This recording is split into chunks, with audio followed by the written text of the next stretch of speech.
நினைக்கவே இல்ல. இது கனவா அப்படின்னு கூட எனக்கு தெரியல. நேத்துலேருந்து சர்ப்ரைஸ் மேல சர்ப்ரைஸா வந்துட்டுருக்கு. 100+ மெம்பர்ஸ் ஜாயின் பண்ணியிருக்கீங்க வாட்ஸ்அப் குரூப்ல.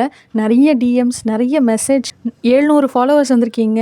700க்கு மேல ஃபாலோவர்ஸ் வந்திருக்கீங்க. 100K வியூஸ் போயிருக்கு என்னோட வீடியோ. ப்ளஸ் இன்னைக்கு எனக்கு மேரேஜ் ஆகி 8 மந்த்ஸ் கம்ப்ளீட் ஆகுது. என்னோட பேஜ்ல 100K வியூஸ் போனதுக்காக என் மாமியார் எனக்கு சாக்லேட் வாங்கி குடுத்துருக்காங்க. ஹஸ்பண்டுக்கு சர்ப்ரைஸ் குடுக்கலான்னு ஆரம்பிச்ச பேஜ பார்த்து ஹஸ்பண்ட் பாராட்டி தள்ளிட்டாரு நேத்து. இன்னைக்கு பெடல் எடுக்கிற மாசம் சாதாரண ஆளே கிடையாது. Best best best. இதுக்கு மேல என்ன வேணும்? ஒரு இயரை பெர்ஃபெக்ட்டா ஸ்டார்ட் பண்றதுக்கு. ஸோ விஷயத்துக்கு வருவோம். இப்போ வாட்ஸ்அப் குரூப்ல ஜாயின் பண்ணியிருக்கிறவங்களுக்கு ஒரு கூகுள் ஃபார்ம் வரும். ப்ளீஸ் அதை ஃபில் பண்ணி எனக்கு சென்ட் பண்ணிங்கன்னா தான் நான் உங்களுடைய ஹேபிட்ஸை ஃபாலோ அப் பண்ணுறதுக்கு ஈஸியாக இருக்கும். அண்ட் இம்பார்ட்டண்ட் அப்டேட், இன்னும் குரூப்பில் யாரும் ஜாயின் பண்ணல அப்படின்னா சீக்கிரமாக ஜாயின் பண்ணிக்கோங்க. குரூப்பில் இன்றைக்கி ஈவினிங் 5 ஆக்சஸ் க்ளோஸ் ஆகிரும். ஸோ January 5 நாளையிலேருந்து சேலஞ்ச் ஸ்டார்ட் ஆகுது. நாளைக்கு பார்க்கலாம்.